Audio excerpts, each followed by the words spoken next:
الحمدللہ نحمدہ ونصلی علی رسول الکریم بسم اللہ الرحمن الرحیم۔ ایک شخص حضرت عمر رضی اللہ عنہ کے دور خلافت میں ملک شام سے مدینہ طیبہ حاضر ہوئی۔ 70 یا 80 سال ان کی عمر تھی۔ حضرت عمر رضی اللہ عنہ نے دیکھا دھوپ میں سفر کرنے کی وجہ سے بالکل سیاہ فام ہو گئے ہیں، زمین کا رنگ ان کی رنگت سے زیادہ صاف ہے، بال بڑے ہوئے ہیں۔ حضرت عمر رضی اللہ عنہ نے پوچھا کہ یہ کیسے تشریف لائے؟ اس ذوف اور بڑھاپے میں آپ نے اتنا طویل سفر کیوں کیا؟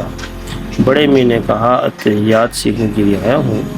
اتنی بات سن کر عمر رضی اللہ عنہ اتنا روئے کہ صاحب حدائق کے الفاظ ہیں حتی ابتلت لحیتہ، اتنا روئے کہ داڑھی مبارک تر ہو گئی اور ٹپ ٹپ آنسو گرنے لگے۔ دیر تک روتے رہے اور پھر قسم کھا کر فرمایا قسم ذات علی کی جس کے قبضے میری جان ہے، انہیں عذاب نہیں دیا جائے گا، کیونکہ دین کی ایک بات سننے اور سیکھنے کے لیے انہوں نے اپنے گھر کو چھوڑا اور اونٹ کی پیٹھ کے اوپر انہوں نے وقت گزارا۔ سوال یہ پیدا ہوتا ہے کہ ملک شام میں عمر کے زمانے میں یہ انتظام نہیں تھا کہ کوئی کسی کو نماز سکھا سکے؟ جواب یہ ہے کہ انتظام تھا، بڑے بڑے صحابہ رضوان اللہ عنہم وہاں موجود تھے، تو پھر کیا وجہ ہے کہ انہوں نے ملک شام سے مدینہ طیبہ کا سفر کیا؟ اس کی وجہ یہ بتائی جاتی ہے کہ اتحیات کے نقل کرنے والے 24 صحابہ کرام ہیں۔ احادیث میں غور کرنے سے معلوم ہوتا ہے کہ صیغوں میں الفاظ میں جزوی اختلاف ہے، کہیں تو ہے بسم اللہ وعلی برکت اللہ، کہیں ہے شہدت اللہ الہ الا اللہ و شہدت ان محمد رسول اللہ۔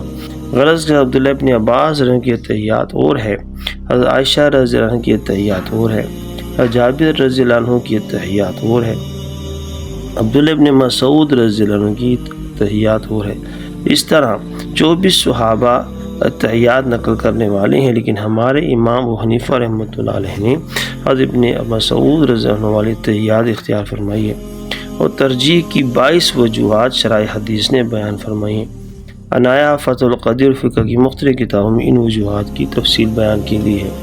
ان میں سے ایک وجہ یہ ہے کہ وہ بڑے میاں اس لیے سفر کر کے آئے تھے تاکہ یہ معلوم کریں کہ اہل مدینہ کا عمل کون سی اتحیات ہے، کیونکہ مدینہ پاک میں ابھی وہ صحابہ موجود تھے جنہوں نے رسول اللہ صلی اللہ علیہ وسلم کے پیچھے نماز ادا کی ہے، تو معلوم ہو جائے کہ انہوں نے کون سی اتحیات رسول اللہ صلی اللہ علیہ وسلم سے سنی ہے۔